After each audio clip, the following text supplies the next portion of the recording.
దయచేసి అందరినీ కూర్చోవలసిందిగా అభ్యర్థిస్తున్నాం. All are requested to kindly be seated in your respective positions.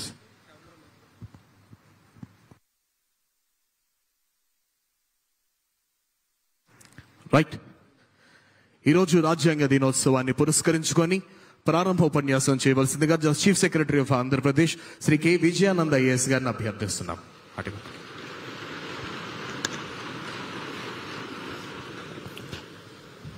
ఈరోజు రాజ్యాంగ దినోత్సవం సందర్భంగా మనం ఏర్పాటు చేసుకున్న ఈ కార్యక్రమానికి ముఖ్య అతిథి గౌరవనీయులు రాష్ట్ర ముఖ్యమంత్రి గారు శ్రీ నారా చంద్రబాబు నాయుడు గారు, అలాగే ఈరోజు ఈ కార్యక్రమంలో మనతో పాటు భాగస్వాములైన గౌరవ సభాపతి గారు, అలాగే గౌరవ హెచ్ఆర్డీ మినిస్టర్ గారు, మీ అందరితో పాటు మీ యొక్క ఈ కార్యక్రమాన్ని చూడడానికి వచ్చిన గౌరవ మంత్రివర్యులు, ఉన్నతాధికారులు, అలాగే పత్రికా విలేకరులు, ముఖ్యంగా ఈరోజు ఈ మాక్ అసెంబ్లీ కార్యక్రమానికి హాజరైన విద్యార్థులందరికీ రాజ్యాంగ దినోత్సవం సందర్భంగా శుభాకాంక్షలు.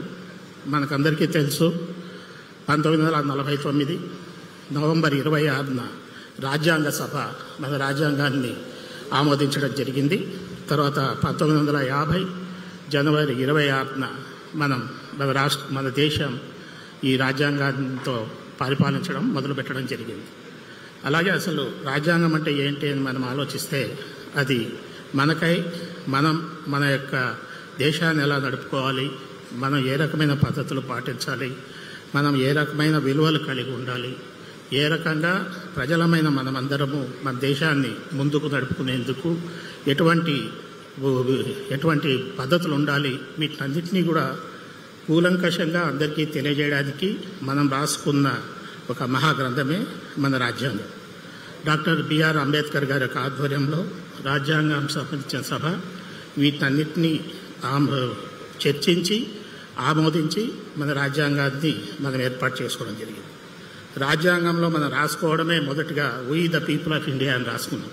అంటే మనం భారత ప్రజలమైన మేము ఈ రాజ్యాంగాన్ని మేము రాసుకుంటున్నాము అని. అంటే మనకందరికీ, దేశ ప్రజలందరికీ రాజ్యాంగం అనేది ఒక పవిత్రమైన గ్రంథం. మన రాజ్యాంగం మనకు కొన్ని ముఖ్యమైన విలువల మీద రాజ్యాంగం ఆధారపడింది. అది ముఖ్యంగా జస్టిస్ అంటాం, అంటే న్యాయం, అలాగే ఈక్వాలిటీ అంటే సమానత్వం, లిబర్టీ అంటే స్వేచ్ఛ, ఫ్రెటర్నిటీ అంటే సౌభ్రాతృత్వం. ఈ 4 మౌలికమైన విలువల మీద మన రాజ్యాంగం అనేది ఈరోజు నిర్మింపబడింది. అలాగే మీకు అందరికీ తెలుసు, మీరందరూ కూడా చదువుకునే ఉంటారు, మన రాజ్యాంగం మనకు కొన్ని ఫండమెంటల్ రైట్స్ అనేటివి కూడా ఇచ్చింది. అందులో ముఖ్యంగా జీవించే హక్కు, రైట్ టు లైఫ్, అలాగే ఫ్రీడమ్ ఆఫ్ స్పీచ్. ఈరోజు చూసాం మనం అందరము ఎంత స్వేచ్ఛగా మన యొక్క అభిప్రాయాలను మనం తెలియజేయడం జరుగుతూ ఉందో, అది రాజ్యాంగం మనకిచ్చిన హక్కు. అలాగే సమానత, ఈక్వాలిటీ అనేది రాజ్యాంగం మనకిచ్చిన హక్కు.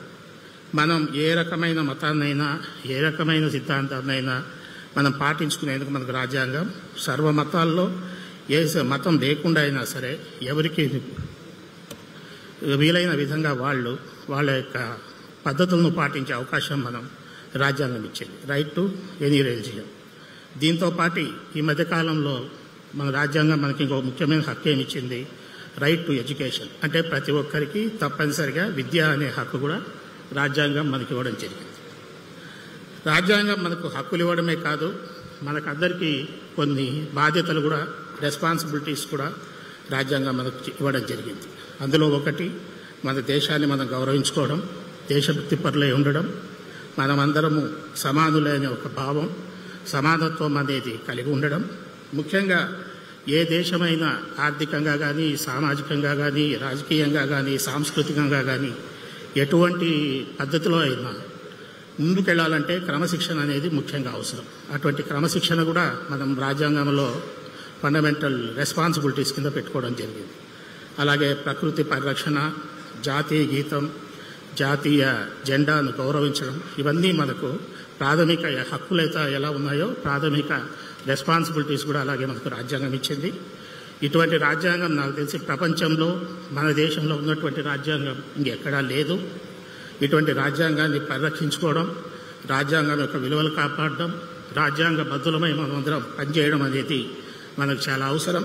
ఈరోజు ఈ మాక్ అసెంబ్లీ ద్వారా మీరు అది పూర్తిగా మన రాష్ట్రంలోని విద్యార్థులందరికీ చాటి చెప్పినందుకు మిమ్మల్ని అందరినీ మనస్ఫూర్తిగా అభినందిస్తూ ఈ కార్యక్రమాన్ని ఏర్పాటు చేస్తున్న విద్యాశాఖను కూడా మనస్ఫూర్తిగా అభినందిస్తూ మీకు అందరికీ మరొకసారి కాన్స్టిట్యూషన్ డే రాజ్యాంగ దినోత్సవ సందర్భంగా శుభాకాంక్షలు. Thank you.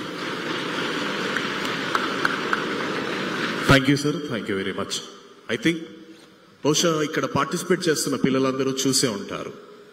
ఈరోజు ఈ మాక్ అసెంబ్లీ జరగడానికి గల కారణం, ఒకరోజు అసెంబ్లీలో గౌరవనీయులైన విద్యాశాఖ మంత్రి గారు పిల్లలందరూ కూడా అసెంబ్లీలో జరుగుతున్న పద్ధతులన్నీ తెలియాలి, వాళ్ళ అభివృద్ధి అవ్వాలన్న లక్ష్యంతో మాక్ అసెంబ్లీ నిర్ణయించాలని ఆయన ఉద్దేశించారు. ఆయన యొక్క బ్రెయిన్ చైల్డ్ గా ఈరోజు 175 నియోజకవర్గాల నుంచి 175 మంది పిల్లలు చాలా స్క్రూటినీ తర్వాత సెలెక్ట్ అయ్యి ఈరోజు ముఖ్యమంత్రి గారి సమక్షంలో చేస్తున్నారంటే దానికి ఓన్లీ వన్ బ్యాక్ బోన్ గౌరవనీయులైనటువంటి హెచ్ఆర్డి ఎడ్యుకేషన్ మినిస్టర్ గారు. సో పిల్లలందరికీ మంచి భవిష్యత్తుకు కావాల్సిన పాఠాన్ని నేర్పి అందరి జీవితాన్ని వైవిధ్యభరితంగా తీర్చిదిద్దినటువంటి ఈనాటి కార్యక్రమ విశిష్ట అతిథి గౌరవనీయులైనటువంటి విద్యాశాఖ అమాత్యవర్యులు శ్రీ నారా లోకేష్ గారిని ప్రసంగించవలసిందిగా మీ అందరి కరతాళ ధ్వనుల మధ్య సాదరంగా ఆహ్వానిస్తున్నాం.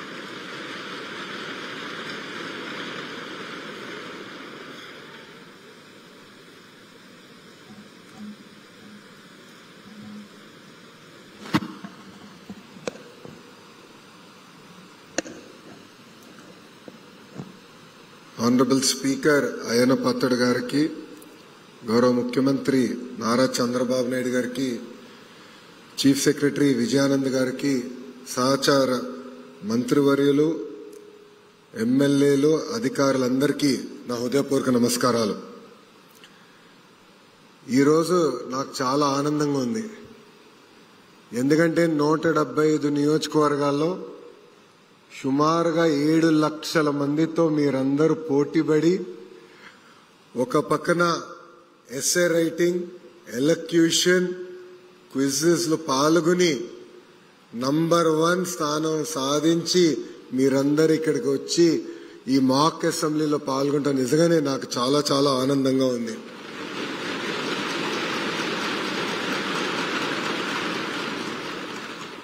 ఈ మాక్ అసెంబ్లీ అనేది ఒక ఉదాహరణ.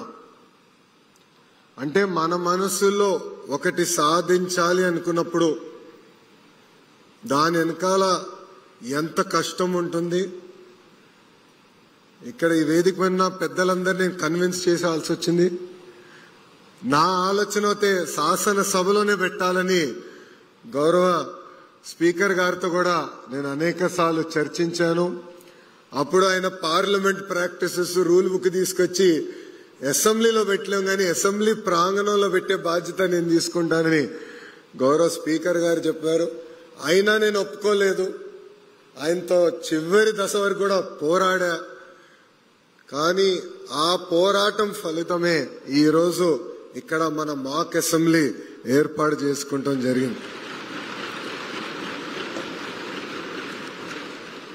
ఇది చూసిందా నాకు అనిపించింది, నేను స్కూల్కి వెళ్లే సమయంలో కూడా మాక్ అసెంబ్లీ ఉంటే బాగుండేదని. అప్పుడే రూల్స్, పార్లమెంట్ ప్రొసీజర్స్ ఇవన్నీ తెలుసుకున్నాక అవకాశం ఉండేది. నాకు అవకాశం దక్కలేదు, మీకు ఈరోజు అవకాశం దక్కింది.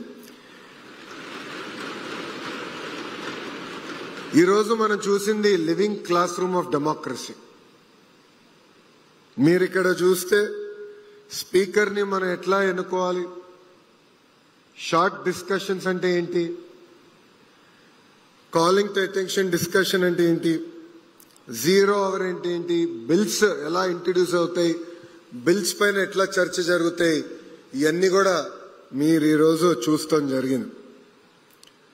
దీంట్లో అనేక ప్రశ్నలు కూడా మీరే రూపొందించారు, బిల్స్ కూడా మీరే తీసుకొచ్చారు. ఇది కేవలం ఒక్కసారే కాదు, ఎవ్రీ ఇయర్ యాక్టివిటీ చేయాలనేది మన ప్రభుత్వం లక్ష్యం.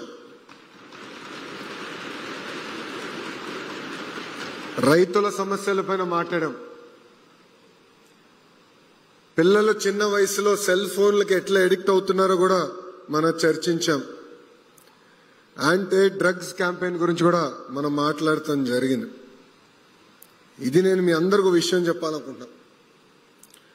డెమోక్రసీ అనేది సర్వైవ్ అవ్వాలంటే దానికి ఒక డిసిప్లిన్, డెకోరం, రెస్పెక్ట్ చాలా చాలా అవసరం. శాసనసభకు వచ్చినప్పుడు ఎమోషన్స్ ఉంటాయి. ఒక బిల్ పైన మనకు చాలా ఎమోషన్ ఉంటుంది, లేదంటే ఒక క్వశ్చన్ పైన ఎమోషన్ ఉంటుంది, మాట్లాడాలనిపిస్తుంది, ఒక దశలో యుద్ధం చేయాలని కూడా అనిపిస్తుంది. కానీ ఎప్పుడైతే ఒక డిసిప్లిన్, డెకోరం, రెస్పెక్ట్ ఉంటుందో అప్పుడే పార్టిసిపేటరీ డెమోక్రసీ అనేది ఏర్పడుతుంది. ఇదే రోజు అంటే 26 నవంబర్ కానీ 1949లో భారతదేశం మన రాజ్యాంగాన్ని అమలు చేస్తాం జరిగింది.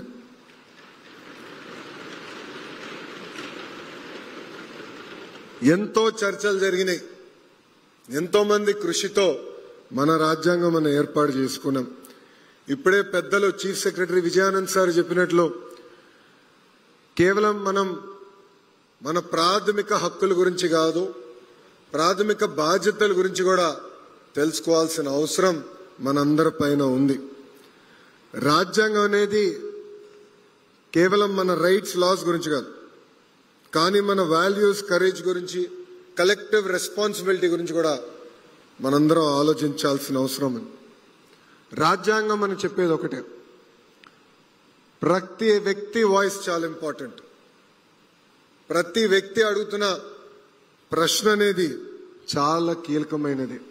And every citizen matters. ఇది మనందరం గుర్తుపెట్టుకోవాల్సిన అవసరం ఉంది.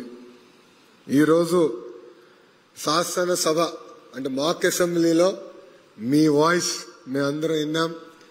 పైన గౌరవ మంత్రులందరూ కూడా చర్చించారు, మీరందరూ చూసుంటారు, మేము అందరం ఆడుకుంటూ ఉన్నాం.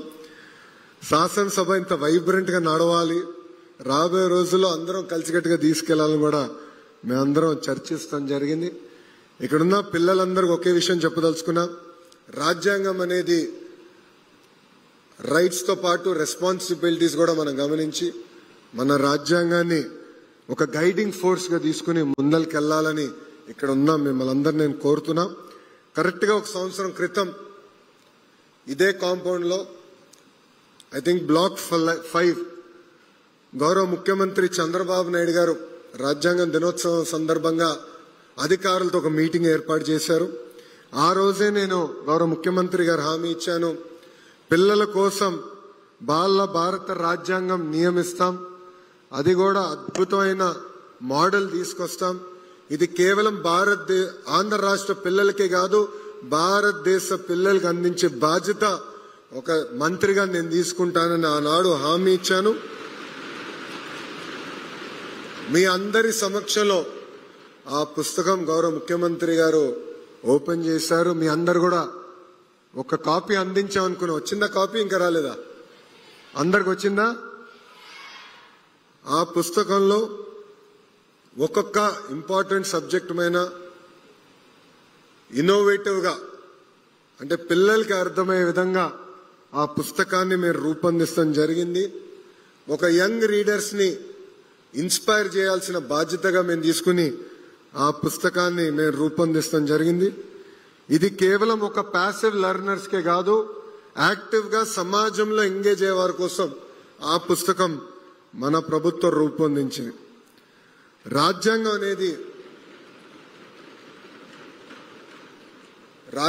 అనేది భారతదేశాన్ని ఒక సోల్ లాంటిది.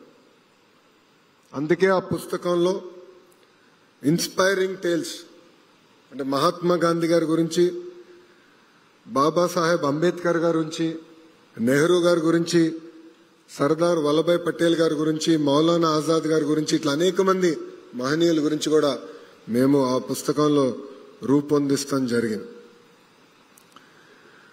నేను ఈ కార్యక్రమం రూపొందించిన తర్వాత మంగళగిరికి చెందిన కనక పుట్లమ్మ గారిని, ఎక్కడున్నావు తల్లి? మంగళగిరి శాసనసభ్యురాలు, అదిగో తల్లి అక్కడుంది. తల్లిని నేను ఇంట్లో పిలిపించుకుని ఈ మీటింగ్ వచ్చే ముందల నిన్న కలుస్తాం జరిగింది. వాళ్ళ కుటుంబం స్టోరీ అంటే నిజంగానే నేను చాలా ఇన్స్పైర్ అయ్యా. వాళ్ళ తండ్రి పోలియోతో బాధపడుతూ తల్లిదండ్రులు పొద్దున 3:30కి లేసి ఏకంగా కూరగాయల కొనుగోలు చేసి ఆ కూరగాయలు అమ్మి ఇల్లుని చూసుకుంటే ఇక్కడున్న చెల్లమ్మ ఆమెకున్న చెల్లి ఇద్దరు వాళ్ళే రెడీ అయ్యి పొద్దున స్కూల్కి వెళ్ళి బాగా చదివి ఆమె ఈరోజు ఒక క్లాస్ టాపర్గా మన ముందర నిలబడుతుంది. ఇట్లా మీ అందరి సక్సెస్ లో తల్లిదండ్రుల కృషి చాలా ఉంది, వాళ్ళ కష్టం చాలా ఉంది.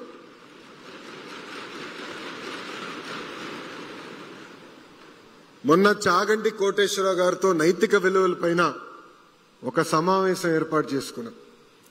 ఆ సమావేశంలో చాగంటి కోటేశ్వరరావు గారు మంచి మాట చెప్పారు. అది నిన్న గౌరవ ముఖ్యమంత్రి గారు నాకు గుర్తు కూడా చేశారు. ఆ మాట ఏంటంటే, మనం తీసుకోబోయే నిర్ణయం ఒక్కసారి ఆలోచించి ఇది మన తల్లికి చెప్పగలుగుతామా చెప్పలేమా, చెప్పలేకపోతే ఆ నిర్ణయం మనం తీసుకోకూడదు, చెప్పగలిగితే ఆ నిర్ణయం తీసుకోవాలని చాలా సింపుల్ గా చెప్పారు. ఇది మీ అందరికి ఎందుకు చెప్తున్నానంటే, ఇక్కడ మీరందరూ ప్రయోజకులుగా మారుతారు. భవిష్యత్తు మన చేతిలో ఉంటుంది. గౌరవ ప్రధానమంత్రి శ్రీ నరేంద్ర మోడీ గారు వికసిత్ భారత్ అంటే 2047కి భారతదేశం ఒక డెవలప్డ్ దేశంగా తయారు చేయాలని మనందరికీ పిలిపించారు. ఇది కేవలం ప్రజాప్రతినిధులు ఐఏఎస్ అధికారులతోనే సాధ్యం కాదు. ప్రజలందరం మనం భాగస్వామ్యం అవ్వాలి, మీరందరూ భాగస్వామ్యం అవ్వాలి. డెవలప్డ్ కంట్రీ అంటే కేవలం పర్ క్యాపిటల్ ఇన్కమ్ లో కాదు, హ్యూమన్ డెవలప్మెంట్ ఇండెక్స్ లో కాదు, నైతిక విలువలు కూడా చాలా చాలా అవసరం. అందుకే గౌరవ ముఖ్యమంత్రి గారు చాగంటి కోటేశ్వరరావు గారిని క్యాబినెట్ ర్యాంక్ ఇచ్చి సలహాదారుగా నియమించారు. కానీ చాగంటి కోటేశ్వరరావు గారి గొప్పతనం ఏంటో తెలుసా? క్యాబినెట్ ర్యాంక్ అంటే ఒక ప్రభుత్వ వాహనం ఉంటుంది, ప్రభుత్వమే పెట్రోల్ బిల్లు, ఫోన్ బిల్లు, ట్రావెల్కి అంటే గవర్నమెంట్ రిలేటెడ్ ట్రావెల్స్ చేస్తే ప్రభుత్వమే బిల్స్ చెల్లిస్తుంది. ఆయన అది యాక్సెప్ట్ చేయలేదు. నాకు ₹1 అవసరం లేదు, ప్రభుత్వం ఇచ్చిన బాధ్యత నా డబ్బులు నేను ఖర్చు పెట్టుకుని నిర్వహిస్తానని చాగంటి కోటేశ్వరరావు గారు చేశారు. ఇవన్నీ మీకు ఎందుకు చెప్తున్నానంటే, నైతిక విలువలు అనేది చాలా చాలా అవసరం. మీరందరూ రాబోయే తరం, మీ అందరి కోసం మేము అహర్నిశలు కష్టపడుతున్నాం. మీరు చూస్తే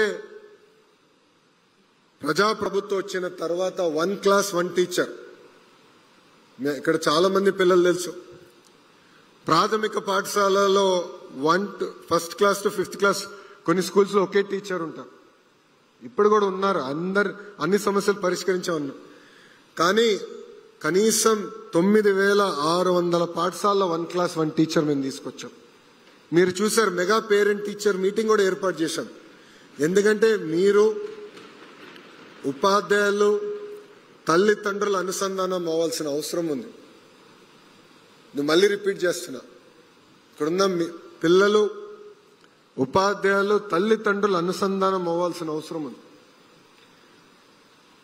ప్రభుత్వం చేయాల్సిన బాధ్యత మేము నెరవేర్చాల్సిన బాధ్యత మేము చేస్తాం, ఎలాంటి సందేహం లేదు.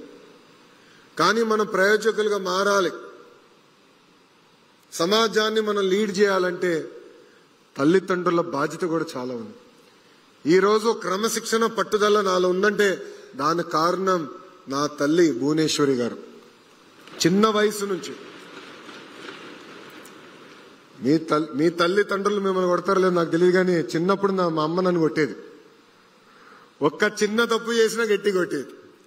ఇప్పుడు కూడా ఒక పదం అటు ఇటు తూలినా ఇమ్మీడియట్ గా నాకు మెసేజ్ పెడుతుంది, నువ్వు మాట్లాడి నాకు ఇష్టం లేదు, ఇట్లా నువ్వు మాట్లాడకూడదని ఇప్పుడు కూడా చెప్తాను. సో అందుకే తల్లిదండ్రుల బాధ్యత కూడా ఉంది. అందరినీ మేము అనుసంధానం చేశాం. ఇంతేకాకుండా నేను కూడా కోరేది ఇక్కడున్న మీ అందరి నుంచి కొన్ని విషయాలు ఉన్నాయి. తెలుగు వాడక భాషల్లో కొన్ని పదాలు ఉంటాయి. దాంట్లో మహిళల్ని కించపరిచే విధంగా వాడే పదాలు కొన్ని ఉంటాయి. గాజులు తొడుక్కున్నావా, చీర కట్టుకున్నావా, అమ్మాయిలాగా ఏడవద్దు, అమ్మాయిలాగా వివరించదని. దీనికి ఫుల్ స్టాప్ పెట్టాల్సిన బాధ్యత ఇక్కడున్న యువకులందరిపైన ఉంది, మీ పైన ఉంది. ఇంట్లో ఎవరిని అది వాడితే మీరు వాడద్దు, మా మంత్రి గారు చెప్పారు అని చెప్పాల్సిన బాధ్యత మీ పైన ఉంది. వికసిత్ భారత్ మనం సాధించాలంటే మన సమాజంలో మహిళలు మగవాళ్ళు సమానమనేది నిరూపించాలి, ఆచరణలో తీసుకురావాలి. కేవలం టెక్స్ట్ బుక్స్ లో కాదు, అమలు చేయాలి.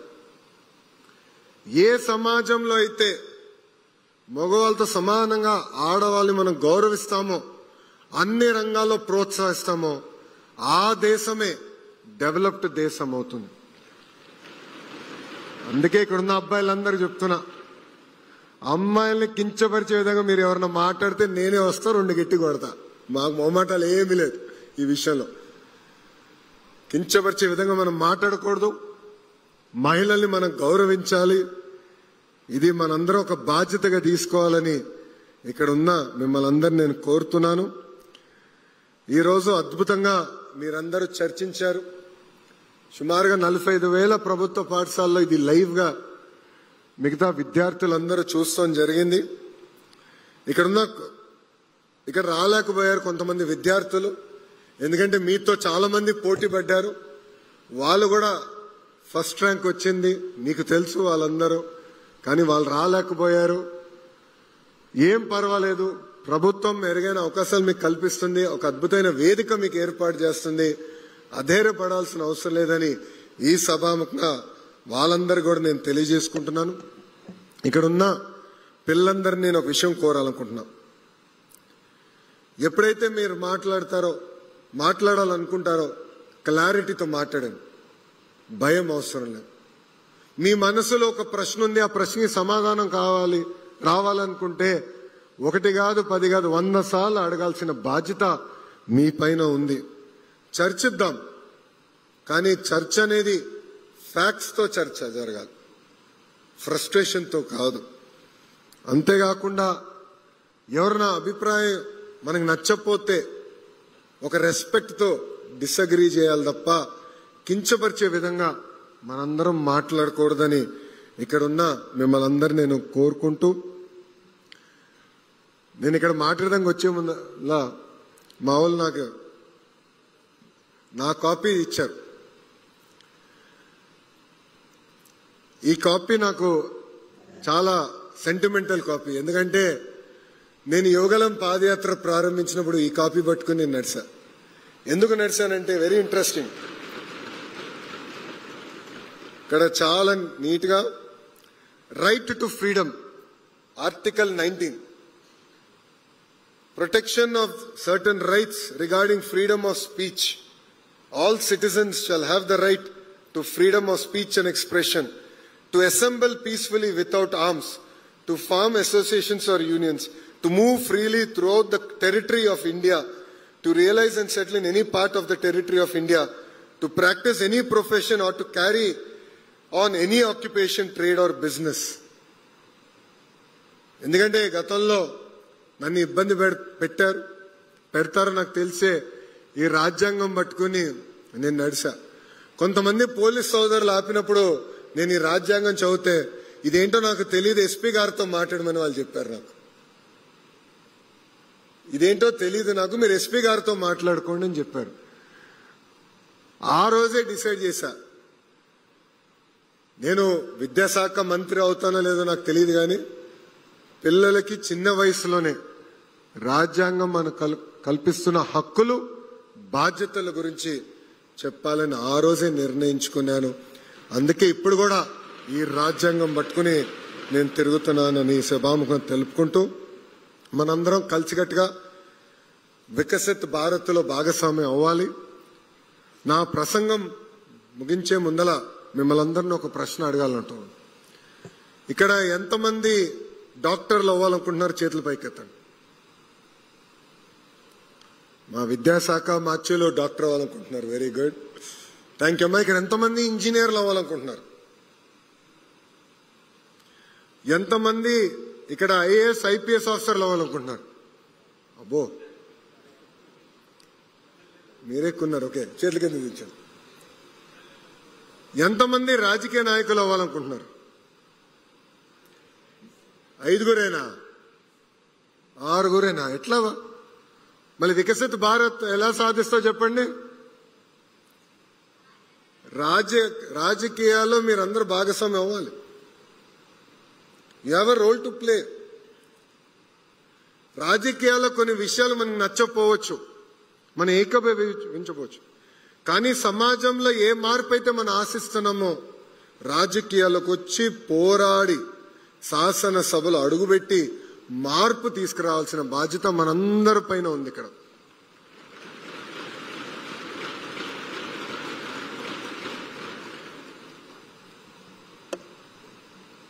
తల్లిదండ్రుల ప్రోత్సాహంతో నేను కార్నిగీ మెల్లన్లో చదివా, వరల్డ్ బ్యాంక్ లో 2 సంవత్సరాలు పనిచేశా, స్టాన్ఫర్డ్ ఎంబీఏ చేశా, తిరిగి 5 సంవత్సరాలు హెరిటేజ్ చూసుకున్నా. దాని తర్వాత రాజకీయాల్లోకి వచ్చా. స్టాన్ఫర్డ్ లో ఒక ఎస్సే ఉంది, ఇప్పుడు కూడా ఎస్సే ఉంది. ఆ ప్రశ్న ఉంటుంది, what matters to you most and why. So Stanford ఎంబీఏకి అప్లై చేయాలంటే మార్క్స్ తో పాటు ఎస్సేస్ రాయాలి. నేను రాసినప్పుడు 2 ఎస్సేలు ఉన్నాయి, ఇప్పుడు పెంచారంట 4 ఉన్నాయి. కానీ ఈ ప్రశ్న ఇంకా ఉంది, what matters to you most and why. ఆ రోజు నేను ఏదైతే ఎస్సేలో రాశానో అదే నేను ఆచరించాను. పబ్లిక్ సర్వీస్కి రావాలి, పాజిటివ్ లీడర్షిప్ తీసుకురావాలి. అప్పుడే సమాజంలో ఏ మార్పు అయితే మనం ఆశిస్తున్నాం అది మనం సాధించగలుగుతామని నేను చెప్పాను. సో ఇక్కడున్న మిమ్మల్ని అందరూ కూడా నేను కోరుతున్నాం. కొన్ని రాజకీయాల్లో అన్నీ నచ్చితే అన్నాం, కానీ అది మార్చాలంటే రాజకీయాల్లోకి వచ్చి మనం మార్చగలుగుతాం. అది ఇక్కడ ఉన్న మీరు అందరూ ఆలోచించాలని ఈ సభాముఖం నేను కోరుకుంటూ, రాజకీయాల్లో పాల్గొనాలి, చర్చించాలి, ఇంట్లో కూడా మాట్లాడాలి. ఏం జరిగింది ఈరోజు కుదిరితే న్యూస్ పేపర్ కూడా చూడాలి, ఎంబైబ్ చేసుకోవాలి. ఏ ప్రొఫెషన్కి వెళ్ళినా రేపు మీరు ఒక ఐఏఎస్ అధికారి అయినా, ఐపీఎస్ అయినా, ఒక డాక్టర్ అయినా, ఇంజనీర్ అయినా, లేదంటే ఆర్ట్స్లోకి వెళ్ళినా, ఒక ఆర్కిటెక్ట్ అయినా, ఎనీ ఫీల్డ్, లాయర్ అయినా, ఎనీ ఫీల్డ్, చట్టాలు చేసేది చట్టసభలు. మనం ఆ ఫీల్డ్లో ముందరికెళ్ళాలి, ఎలా వెళ్ళాలని ఫ్రేమ్వర్క్ ఇచ్చే చట్టసభ. అందుకే ఆ చట్టసభల్లో కూడా మీరు అడుగు పెట్టాలని నేను ఈ సభాముఖంగా మిమ్మల్ని అందరినీ నేను కోరుకుంటూ, మీకు ఇంకా టైం ఉంది. ఎందుకంటే ఇక్కడ 8th క్లాస్ నుంచి 10th క్లాస్కే టైం ఉంది. ఇప్పుడే రాజకీయాల్లోకి రమ్మని నేను చెప్పట్లేదు, కానీ always keep this in mind. Think about us, think about politics, think about the change you want to bring in politics, think about the positive leadership you want to see in politics, and debate, discuss. And చివరిగా మిమ్మల్ని అందరినీ ఒకటే కోరుతాను, మీరు ఏ రంగానికి వెళ్ళినా, ప్రపంచంలో ఏ దేశానికి వెళ్ళినా, make Andhra Pradesh proud and make India proud.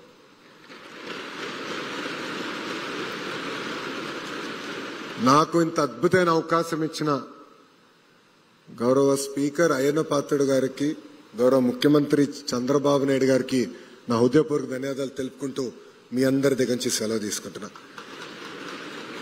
అందరికీ నమస్కారం. జై హింద్. మొత్తం రాష్ట్రం తెంపడాలి. జై హింద్. థ్యాంక్ యూ అమ్మా.